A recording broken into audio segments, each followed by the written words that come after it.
Guys. कहते विश्वास में बहुत ताकत होती है। जहां दवा काम नहीं आती वहां दुआओं का सहारा लेना पड़ता है। ऐसी एक ये कहानी है। ये कहानी है एक 8 साल के बच्चे की। एक 8 साल के बच्चे का विश्वास होता है भगवान के ऊपर बहुत ज्यादा, और वो 1 रुपया मुट्ठी में लेकर दुकानदार से जाकर कहता है कि क्या तुम्हारी दुकान पर ईश्वर मिलेंगे। तो दुकानदार उसका रुपया बाहर फेंक देता है और उसको दुकान से बाहर निकाल देता है। पास ही की अगली दुकान पे वो फिर से जाता है और सेम सवाल उस दुकानदार से करता है, लेकिन उस दुकानदार ने भी उसको दुकान से बाहर निकाल दिया और उसका रुपया फेंक दिया। लेकिन बच्चे ने हार नहीं मानी। ऐसे करते करते बच्चा एक दुकान से दूसरी दुकान, दूसरी से तीसरी दुकान, तीसरी से चौथी दुकान, ऐसे करते करते बच्चा 40 दुकानों पर भगवान को ढूंढने के लिए जाता है। आखिरकार एक दुकान पर उसको एक बूढ़े दुकानदार ने पूछा कि आखिर तुम भगवान को क्यों ढूंढ रहे हो, क्या करोगे आखिर भगवान को खरीद कर। ऐसा सवाल एक ही दुकानदार ने पूछा था। ये सवाल सुनकर बच्चे के चेहरे पर उम्मीद की किरण आ गई।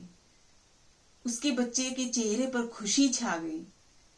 बच्चे ने उत्तर दिया कि मेरा दुनिया में मेरी माँ के अलावा कोई भी नहीं है, और मेरी माँ सुबह से लेकर शाम तक काम करती है और मेरे लिए खाना लेकर आती है। अब मेरी माँ अस्पताल में है और वो बहुत बीमार है। डॉक्टर ने कहा है कि तुम्हारी माँ को भगवान के सिवा और कोई नहीं बचा सकता। अब तो भगवान ही तुम्हारी माँ को बचा सकते हैं। तो इसीलिए मैं भगवान को ढूंढने के लिए आया हूँ। क्या मिलेंगे आपकी दुकान पर भगवान। तो दुकानदार ने पूछा कि कितने रुपए हैं आखिर तुम्हारे पास। बच्चे ने कहा 1 रुपया है मेरे पास, दोगे क्या भगवान। तो दुकानदार ने कहा कि हाँ, 1 रुपये में भी भगवान मिल सकते हैं। तो दुकानदार ने वो 1 रुपया लिया और बहुत सोचने के बाद उसने अंदाजा लगाया कि वो 1 रुपये में अपनी दुकान से उसको क्या दे सकता है। तो उसने फिल्टर में से 1 गिलास पानी का भर के उस बच्चे के हाथ में थमा दिया और कहा कि ये अपनी माँ को जाकर दे देना। अगले दिन एक्सपर्ट डॉक्टर्स की टीम आती है, उसकी माँ का ऑपरेशन होता है और उसकी माँ बहुत जल्द ही स्वस्थ हो उठती है।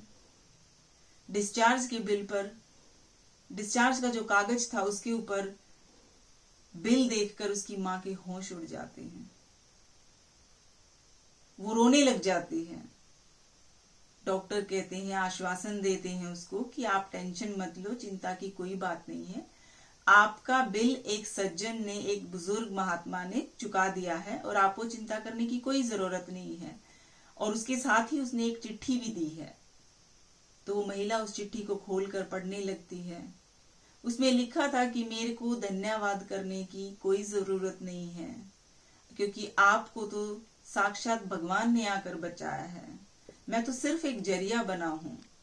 और अगर फिर भी आप धन्यवाद करना चाहती हैं तो अपने उस अबोध बालक का धन्यवाद करो, जिसका भगवान के ऊपर इतना अटूट विश्वास था कि वो 1 रुपया लेकर दर बदर भगवान को ढूंढने के लिए निकल पड़ा। तो बात कहते हैं कि विश्वास की है। उस बच्चे के विश्वास ने उसकी मां को बचा लिया।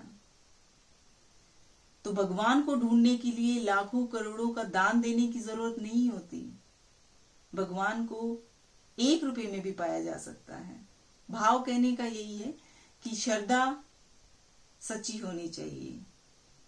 तो आओ, इस महामारी से बचने के लिए एक सच्चे विश्वास को जगाएं और जाने अनजाने जो गलतियां हुई हैं उनकी भगवान से माफी मांगें और अपने सच्चे मन से प्रार्थना करें कि जो आज ये महामारी फैली हुई है, भगवान उन सब से इस दुनिया को बचाए और हर जगह अमन और शांति फैलाए।